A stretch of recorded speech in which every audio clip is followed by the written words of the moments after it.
আছে বুঝলি স্বপন, আমি ওই সারা রাত জেগে বই লিখি তো, তার বৌদির হয়তো একটু ঠান্ডা ঠান্ডা লেগে গেছে, এই আর কি। এটা অসম্ভব, কিছুতে এটা সম্ভব নয়। আমার আদর্শের সাথে কখনো নিজেকে জড়াতেই পারেনি, তাকে ফেরানোর কোনো প্রশ্নই ওঠে না। কি করে দেখবে, কি করে দেখবে? আজকাল তো আর কোনো বাড়িতে এসব বই পড়া হয় না। রামাই নাতনি সবাইকার হাতেই দেখতে পাওয়া যায় অশ্লীল পত্রিকা। সেই জন্যই তো আমার লেখা বই আজকাল আর চলে না।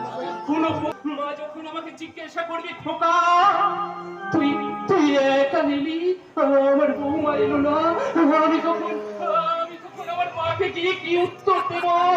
স্বামী স্ত্রীর ভালোবাসার মাঝখানে চারিদিকে কান পাতলে শুধু শোনা যায় দাম্পত্য জীবনে সেপারেশন সেপারেশন আর বেদনা।